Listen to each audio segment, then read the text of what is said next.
Hello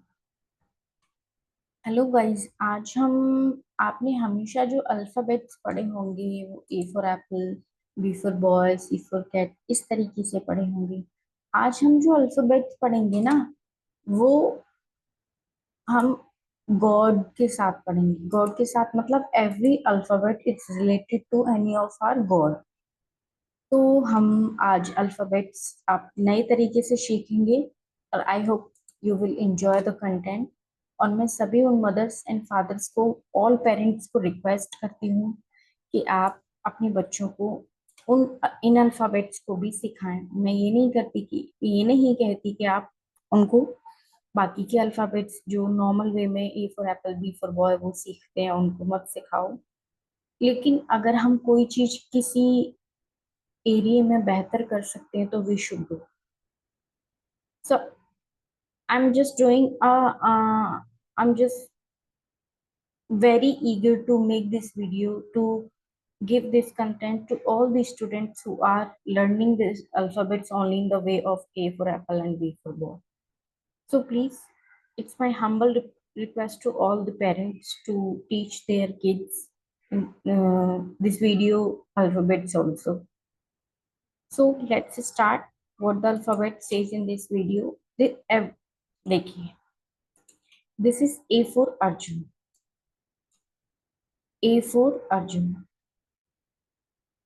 आप अपने बच्चे को, जो बच्चे इंग्लिश में पढ़ना चाहते हैं वो इंग्लिश में भी पढ़ सकते हैं। This content of English and this is of Hindi.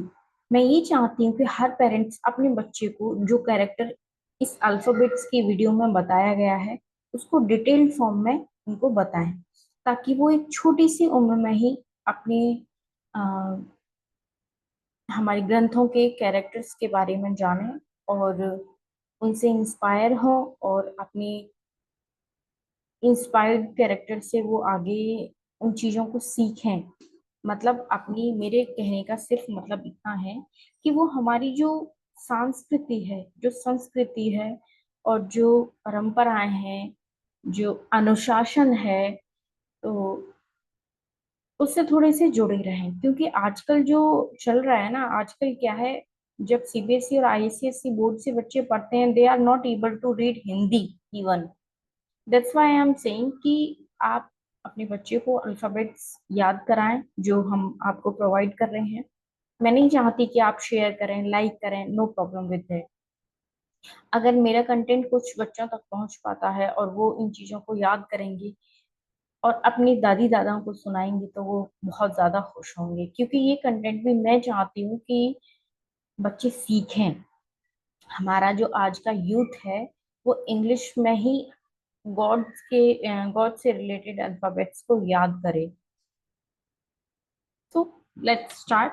A for Arjun. Arjun, also known as Parth and Dhananjay, is a protagonist of Hindu epic Mahabharata. In the epic, he is the third of five Pandava brothers from the lineage of the Kuru. He is the son of the king Pandu and his queen Kunti. Arjun Mahabharat के मुख्य पात्र हैं। इंद्रदेव एवं कुंती के पुत्र थे। पांडवों में वह तीसरे स्थान पर थे। महाराज पांडु उनके आध्यात्मिक पिता थे। कृष्ण और बलराम की बहन सुभद्रा, नागकन्या उलूपी, पांचाल नरेश द्रुपद की पुत्री द्रौपदी और मणिपुर नरेश की पुत्री चित्रांगदा इनकी पत्नियां थीं। Let's start for the B. Next is B. B for Balram. Balram आपने देखा होगा लिटिल कृष्णा में। बलराम कृष्ण भगवान की भाई हैं जो कितनी सारी नौटी शरारतें करते हैं, तो आपने मूवी में देखा होगा बच्चों ने। तो यहाँ पर हम बलराम के बारे में जानेंगे। पंचशास्त्र या पांच रात्र शास्त्रों के अनुसार बलराम हिंदू पौराणिक कथाओं में कृष्ण के बड़े भाई, जिनके साथ उन्होंने कई साहसिक कार्य साझा किए। कभी कभी बलराम को भगवान विष्णु के 10 अवतारों में से एक माना जाता है, खासकर वैष्णव संप्रदाय के उन सदस्यों के बीच जो कृष्ण को एक मुख्य देवता के पद तक पहुंचाते हैं। Balram is one of the most popular characters in Hindu mythology. He is also the elder brother of Krishna, who was born to Devaki and Vasudev. Balram's name means God of strength. Bal means strength, शक्ति, and Ram means God. तो इनके नाम का जो मतलब है God of strength, शक्ति के भगवान, बल के भगवान. He is considered an avatar of Sheshnag. उन्हें शेषनाग का अवतार माना जाता है.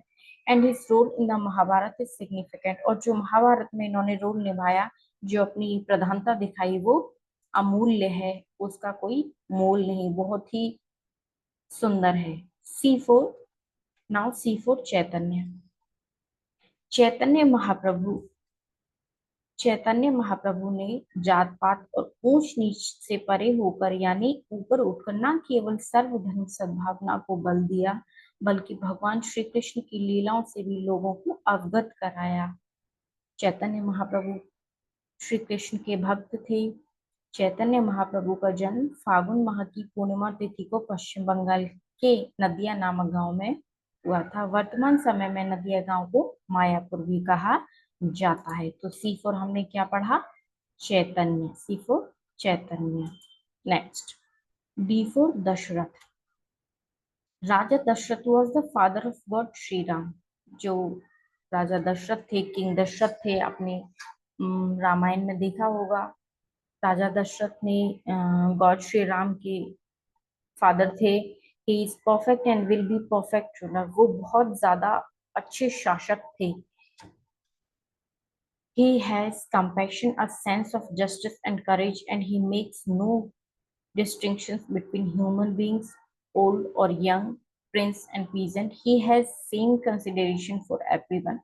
यहाँ पे उनके कहने का मतलब है कि इतने अच्छे राजा थे, छोटे बड़े, यंग यंग मतलब जवान और बूढ़े, किसी में भी वो किसी प्रकार का भेदभाव नहीं करते थे.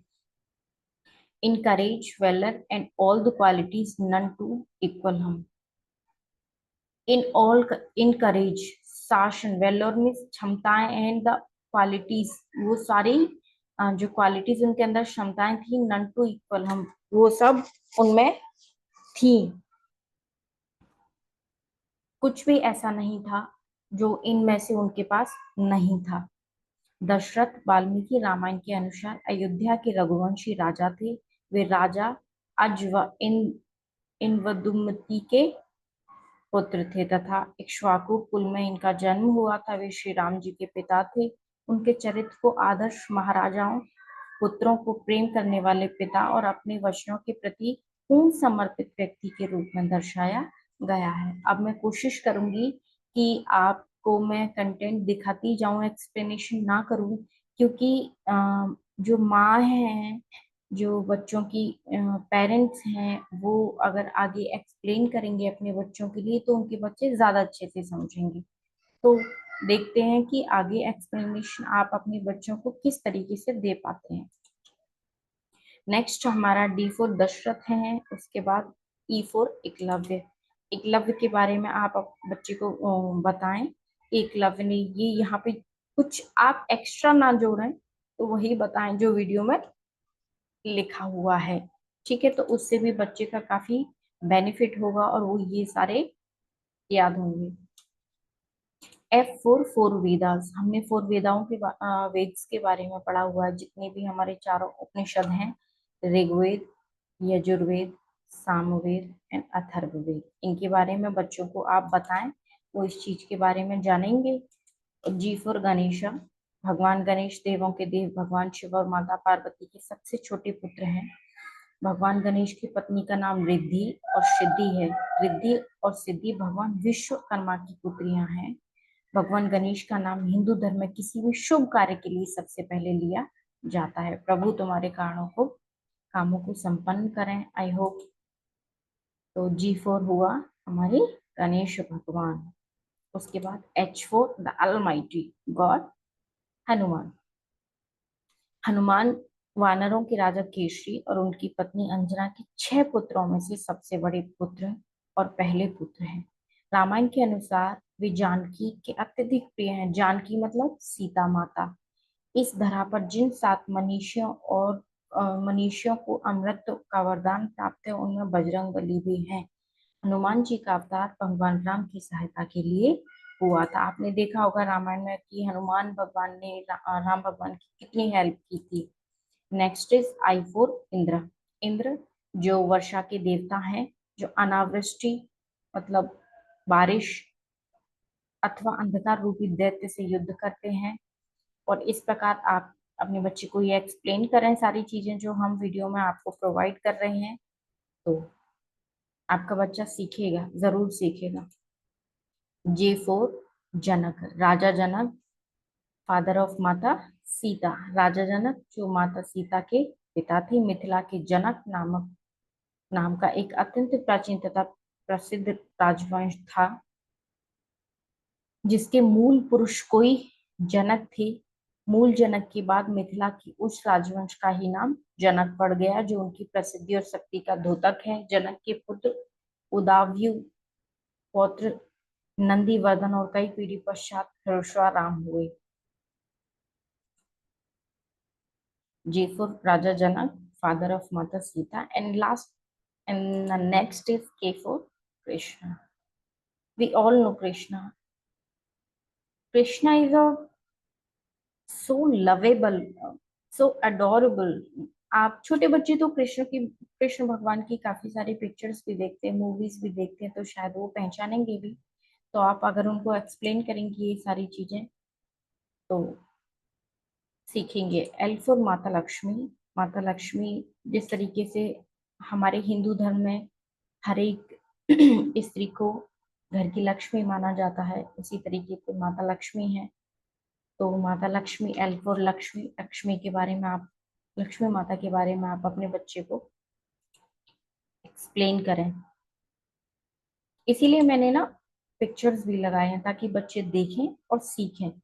जैसे आप रैंडमली बताएंगे कि माता, एल फॉर माता लक्ष्मी, तो बच्चे बोलेंगे माँ कौन सी होती है लक्ष्मी माता, तो आप पिक्चर दिखा सकते हो यहाँ पे, अलग से आपको जाने की जरूरत नहीं पड़ेगी। M for Mahadev. शिव अनादि तथा सृष्टि प्रक्रिया के आदि स्रोत हैं और यह काल महाकाल की ज्योतिष शास्त्र के आधार हैं। शिव की तुलना तो किसी से की ही नहीं जा सकती है। शिव शिव आदि है, अंत है। शिव का कोई आदि अंत नहीं है। शिव का अर्थ यद्यपि कल्याणकारी माना गया है, लेकिन वे हमेशा लय एवं प्रलय दोनों को अपने अधीन किए हुए रावण, शनि, कश्यप आदि इन सभी को समान दृष्टि से देखते हैं, इसीलिए उन्हें देवों के देव महादेव कहा जाता है। आगे हम पढ़ते हैं एम फोर हमारे महादेव को, एन फोर नारायण। नारायण के बारे में आप सभी जानते हैं, तो बच्चों को बताएं कि नारायण की एक्सप्लेनेशन दें उनको, जो भी एक्सप्लेनेशन हम आपको प्रोवाइड कर रहे हैं। O for Omkareshwar, one of the avatar of God Shiva. जो हमने महादेव पढ़ा भी है, M for Mahadev. Omkareshwar is one of the form of God Shiva. तो ये ओंकारेश्वर एक भगवान शिव का ही रूप है। P for Parshuram. हिंदू भगवान के 10 अवतारों में से एक महाभारत और पुराणों में दर्ज है। परशुराम का जन्म ब्राह्मण ऋषि से हुआ था। जमदग्नि और राजकुमारी रेणुका क्षत्रिय वर्ग के सदस्य थे। जब जमदग्नि को रेणुका पर अपवित्र विचार का संदेह हुआ तो उन्होंने परशुराम को उसका सिर काटने का आदेश दिया, जो एक आज्ञाकारी पुत्र ने किया। तो हमने क्या पढ़ा? P for Parshuram, God Parshuram. हम परशुराम जयंती मनाते हैं ना, आप लोगों को याद होगा। Q for queen, queen queen Kaushalya. And R for हमारे राम, कितने सुंदर लग रहे हैं, देखिए बाल रूप में भगवान राम कितने सुंदर लग रहे हैं। R for Ram. अब हमारा कितनी वर्षों की तपस्या थी राम मंदिर को लाना, राम मंदिर को बनवाना। कितना कितना पावन पर्व था वो। 22 जनवरी 2024 जब राम मंदिर की स्थापना हुई, प्राण प्रतिष्ठा हुई। अपने बच्चे को इन सभी चीजों के बारे में बताएं जिससे वो अवेयर हो। तो ये उन्हीं सभी किड्स के लिए जो एकदम इनिशियल प्रोसेस में अपनी स्टडी शुरू कर रहे हैं। जब बच्चा ए फॉर एप्पल सीखना शुरू करता है, मैं उस प्रोसेस से बच्चे के लिए ये मैंने बताया है कि इस तरीके से भी आप अपने बच्चे को अल्फाबेट्स याद करा सकते हैं। तो एस फोर माता सीता। ये हमारी माता सीता हैं, ये हमारे प्रभु राम हैं। Sita is a goddess born from the earth in the epic Sanskrit tale Ramayana. Ramayana है जो हमारा एक पवित्र ग्रंथ है, उसमें माता सीता के बारे में कितनी कितनी अच्छी तरीके से डिफाइन किया गया है। तो आप अपने बच्चे को बताएं कि माता सीता कौन थी, उन्होंने किस तरीके से अपने लाइफ स्ट्रगल्स को भगवान राम के साथ 14 साल वनवास में बिताए और किस तरीके से उन्होंने अपने जीवन यापन किया। एस फॉर माता सीता। टी फॉर त्रिदेव। त्रिदेव में हमारे ब्रह्मा जी, विष्णु जी और महेश जी। तो त्रिदेव में हमारे 3 भगवान आते हैं, ब्रह्मा विष्णु महेश। उसके बाद U for Urmila. Urmila was the wife of Lakshman. Lakshman जो भगवान राम के भाई हैं, उर्मिला उनकी पत्नी थी। तो कुछ कैरेक्टर्स ऐसे हिडन कैरेक्टर्स होते हैं जिनके बारे में हमें नहीं पता होता है, लेकिन मेरे हिसाब से जितने भी हमारे पेरेंट्स हैं, आज के यूथ को नहीं पता हो सकता है, लेकिन आप जो पेरेंट्स हैं आपको जरूर पता होगा।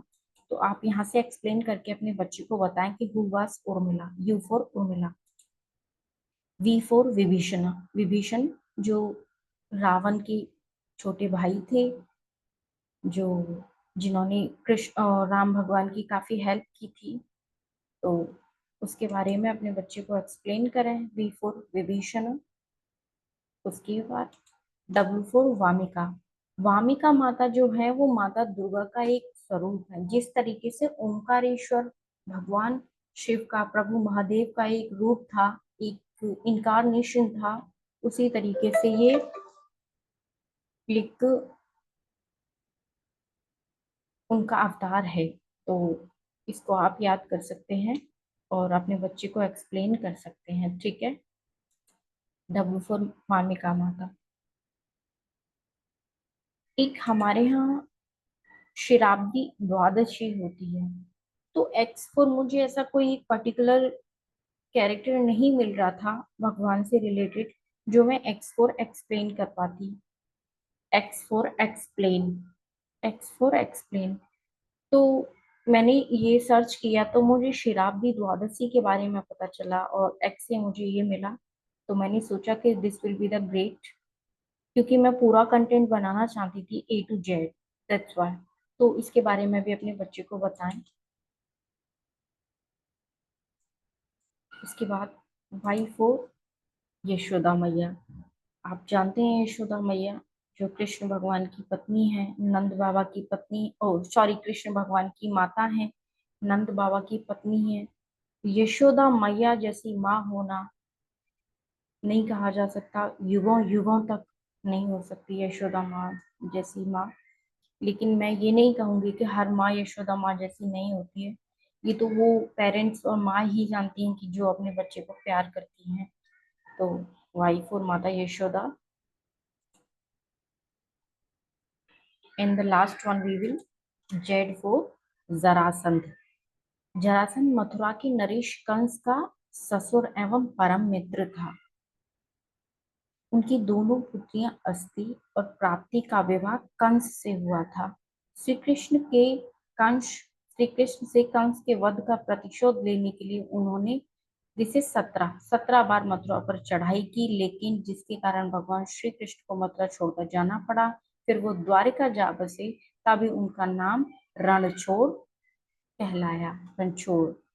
तो ये हमारे यहाँ पे ये जो सीरीज है समाप्त होती है। आई होप आप सभी को ये कंटेंट पसंद आए। मैं आप कोशिश करना कि आप अपने बच्चों को ये सब पढ़ाएं, ये सब समझाएं, जिससे कि उनको नॉलेज हो उन सभी चीज़ों के बारे में। Thank you very much.